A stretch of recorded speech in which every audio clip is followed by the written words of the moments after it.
Hi hello viewers, எல்லாரும் எப்படி இருக்கீங்க? நான் உங்கள் ஜெசி. டுடே என்ன டாபிக் பார்க்க போகிறோம்? அப்ரிஷியேஷன். வாங்க ஸ்டோரிக்குள்ளே போகலாம். மாயான்னு ஒரு பொண்ணு சிட்டியில் ஃபேமிலியோட இருக்கா. மாயாவோட பேரண்ட்ஸ் அவளை திட்டுறாங்க, அவளை புரிஞ்சுக்க மாட்டேங்கிறாங்கன்னு கம்ப்ளைண்ட் பண்ணி சொல்லிட்டு இருப்பா. ஒரு நாள் மாயாவோட பேரண்ட்ஸ் அனாதை இல்லத்துக்கு கூட்டிகிட்டு போனாங்க. அங்கே மாயா எடுத்துக்கிட்ட அன்பு கவனிப்புக்காக இயங்குற குழந்தைங்கள பார்த்தா. அவங்களோட ஏக்கத்தை பார்த்த மாயா தன்னை பார்த்துக்கிற அம்மா அப்பா எவ்வளோ அதிர்ஷ்டசாலின்னு உணர்ந்தா.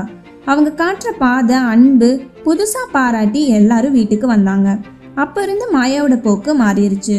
அப்பா அம்மாவை மரியாதையாக நன்றியோட பார்த்துக்கிட்டா. அவளோட லைஃப்பில் அவங்களோட மதிப்பை புரிஞ்சுக்கிட்டா.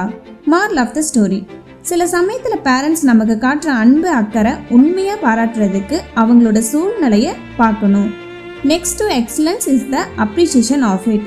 Once again, this is words of Winsome channel. நான் உங்கள் ஜெசி. இது வரைக்கும் இந்த சேனலை subscribe, like, comment and share பண்ணாதவங்க பண்ணிக்கோங்க. மீண்டும் சந்திப்போம்.